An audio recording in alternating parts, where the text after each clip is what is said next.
G'day folks. Well, I think I'd better do an update on the BMW. I don't know what I really did, but it seems to have worked. It actually runs now. I was messing around in the back. I swapped the battery out, did a few other things.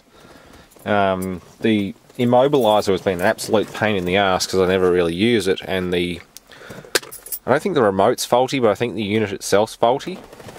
And not only that, but the driver's door lock gets sticky. Particularly when it's really cold, it sticks down. So the central locking doesn't lock properly, and then the alarm system decides that there's a problem and starts sounding. So I haven't used it, and it took me ages to override it this time. Because every time you take the battery off, it wants you to reset the immobiliser system.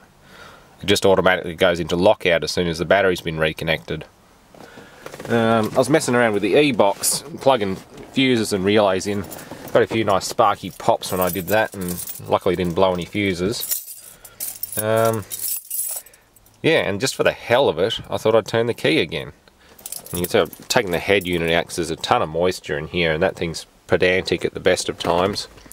I've also taken some of the trim strips off.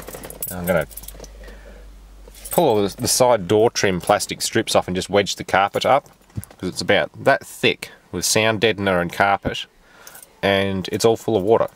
So that's the biggest enemy right now, is moisture in the cabin. But if I turn it on,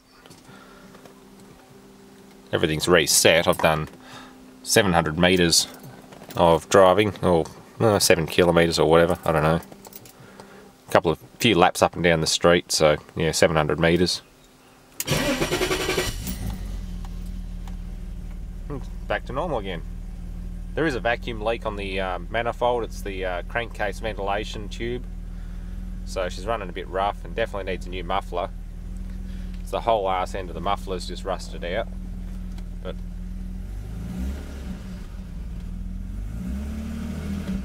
yeah, bit of hesitation because of the vacuum leak, but I'm well aware of that. That's normal.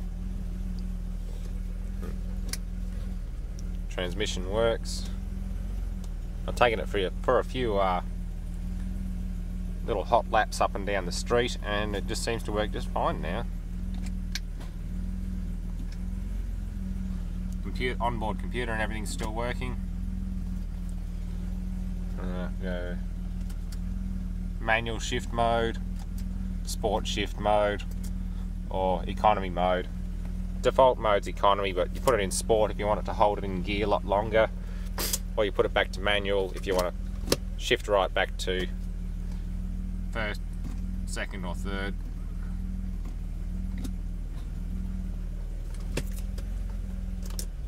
But economy's, yeah, there. Can't remember which one was the transmission computer. I think it might even be built into the Motronic ECU, or it's on the other side.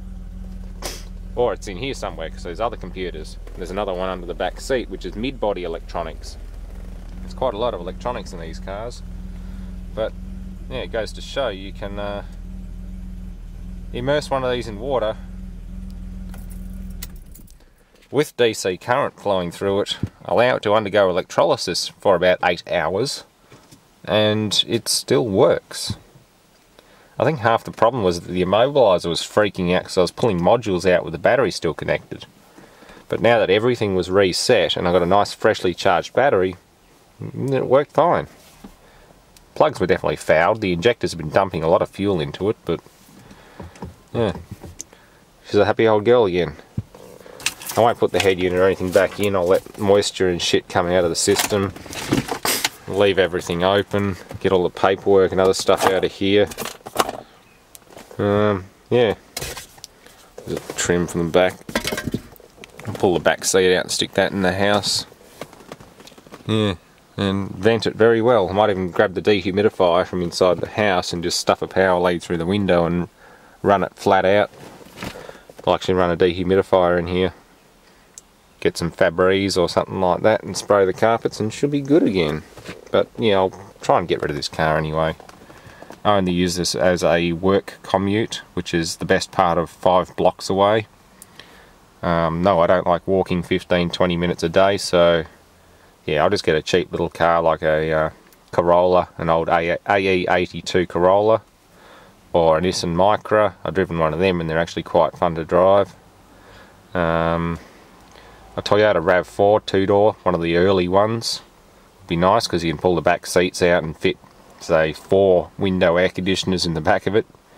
I have seen someone do that. You can fit 4 window units in the back of a 2-door RAV4 with the back seats out. So something practical like that, maybe a Honda CR-V. But either way, the BM's a nice car, but it's just not practical for me, and I'm sure somebody had more fun with it than I can. Thanks for watching.